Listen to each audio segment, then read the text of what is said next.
Italy Awami লীগের আসন্ন ত্রিবার্ষিক council প্রস্তুতি উপলক্ষে সদস্য সংগ্রহের আনুষ্ঠানিক উদ্বোধন ও আলোচনা সভার আয়োজন করা হয়। এ সময় বিনা অনুমতিতে সদস্য সংগ্রহ এবং হয়রানিমূলক তথ্য প্রচারকারীদের সাবধান করলেন দলের সভাপতি মাহতাব হোসেন। একটা গ্রুপ অগঠনতন্ত্রভাবে তারা সদস্য সংগ্রহ করছে। গঠনতন্ত্রের নিয়ম অনুযায়ী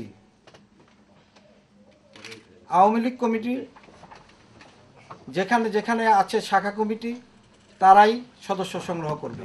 ইতালি আওয়ামী লীগের কার্যালয়ে আসন্ন সম্মেলন উপলক্ষে গঠনতন্ত্র অনুযায়ী সদস্য সংগ্রহ কর্মসূচির মাধ্যমে তাদের অনুষ্ঠান শুরু করে। পরে দলের সভাপতি মাহতাব হোসেনের সভাপতিত্বে এবং কিটন শিকদারের পরিচালনায় আলোচনা সভা করা হয়।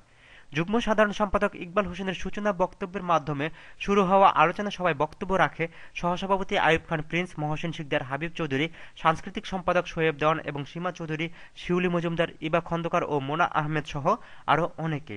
ইতালি আওয়ামী লীগের মধ্যে কোন্দল সৃষ্টিকারী ও অপপ্রচারকারীদের সাবধান করে নেতাকর্মীরা বলেন, অর্থ বা পেশি শক্তি দিয়ে ক্ষমতায় আসার কোনো প্রয়াস নেই। আসন্ন সম্মেলনের মাধ্যমে প্রমাণিত হবে সঠিক নেতার মূল্যায়ন। জননেত্রী শেখ হাসিনার স্বপ্ন বাস্তবায়ন ও তার হাতকে আরও শক্তিশালী করতে ইতালি আওয়ামী সৈনিকদের একসাথে কাজ করতে হবে। Shaon Ahmed, Bangla TV news, Rome, Italy.